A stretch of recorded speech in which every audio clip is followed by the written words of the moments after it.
इस समय social media पे हिट एंड रन कानून को लेकर बहुत चर्चा चल रही है। ड्राइवर इस कानून को लेकर हड़ताल पर बैठ रहे हैं, अपनी गाड़ियां नहीं चला रहे हैं। तो आइए आज की इस वीडियो में जानते हैं कि हिट एंड रन कानून है क्या, आखिर ड्राइवर इसको लेकर काफ़ी हड़ताल पर क्यों कर रहे हैं और अपनी गाड़ी चलाने से मना क्यों कर रहे हैं। आपने कई सारी वीडियो में देखा होगा कि ड्राइवर अपनी ड्राइवरी लाइसेंस, जो हैवी लाइसेंस या अन्य कोई लाइसेंस होता है, उन्हें तोड़ तोड़ के फेंक रहे हैं। तो ऐसा इस कानून में क्या संशोधन कर दिया गया कि ड्राइवर इससे बहुत नाराज़ हैं और हड़ताल के लिए मजबूर हो गए हैं। तो सबसे पहले हमें जानना होगा कि हिट एंड रन होता क्या है। तो हिट एंड रन गाड़ियों के विषय में एक कानून है, जो कि पहले कुछ और कानून था, अब कुछ और कानून है, जिसमें हमारे अमित शाह जो गृह मंत्री हैं, इसको लेकर हाल ही में संशोधन किए। हाल ही में अमित शाह ने हमारे देश के कई कानूनों में संशोधन किए, जिसमें हिट एंड रन भी कानून शामिल था। तो हिट एंड रन कानून में संशोधन यह किया गया कि अगर कोई ड्राइवर एक्सीडेंट करके भगता है तो उसे 10 साल का सज़ा और जुर्माना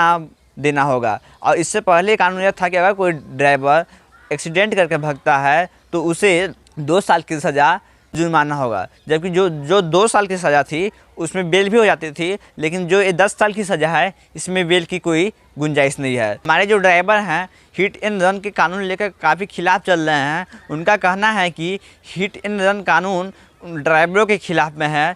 यह कानून अभी नहीं पारित होनी चाहिए थी, क्योंकि इससे उनका और उनके परिवार का गुजारा नहीं हो पाएगा। क्योंकि ड्राइवर का कहना है कि उनकी जो सैलरी है, कभी 3,000, कभी 5,000, कभी 9,000, कभी 10,000 मिलती है, क्योंकि उन्हें 10 साल की सज़ा कर दी गई और साथ में जुर्माना। तो उनका और उनके परिवार का भरण पोषण नहीं हो पाएगा, जिससे हिट एंड रन कानून को सरकार को वापस लेनी चाहिए। लेकिन हमें ये जानना होगा कि ड्राइवर के संबंध में हिट एंड रन का कानून तो पहले भी था, तो पहले विरोध क्यों नहीं किए। जब इस कानून को नए तरीके से संशोधन किया गया तो इसमें क्यों विरोध कर रहे हैं। जो पहले के कानून थे उसमें साफ था कि अगर कोई ड्राइवर एक्सीडेंट करके भगता है तो उसे 2 साल की सज़ा और जुर्माना देना होगा। लेकिन जो 2 साल की सज़ा थी और 2 साल की सज़ा वो भुगतना नहीं चाहता है तो जुर्माना देकर बाहर निकल सकता था। लेकिन जो 10 साल की सज़ा भी हाल ही में कानून बनाया गया, उसमें यह कहा गया है कि कम से कम ड्राइवर को 10 साल की सज़ा होगी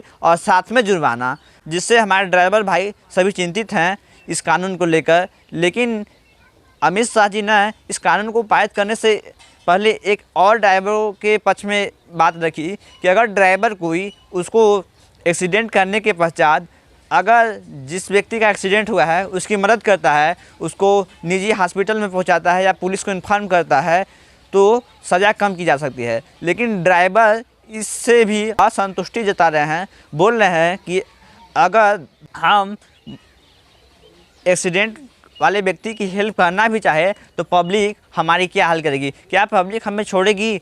ड्राइवर ये भी कर रहे हैं कि मानवता कौन नहीं निभाना चाहता है, मानवता हर एक व्यक्ति निभाना चाहता है।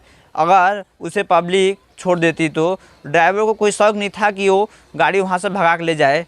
लेकिन ड्राइवर का एक और मांग है कि अगर यह हिट एंड रन कानून पास कर दी जाती है तो इसके पक्ष में एक और कानून बनना चाहिए। अगर ड्राइवर को कोई छूता है, एक्सीडेंट करने के पश्चात उन्हें कोई मारता है, तो उनके खिलाफ भी FIR दर्ज होनी चाहिए, उन पर भी उतनी सज़ा होनी चाहिए जितना ड्राइवर पर हुआ है। धन्यवाद।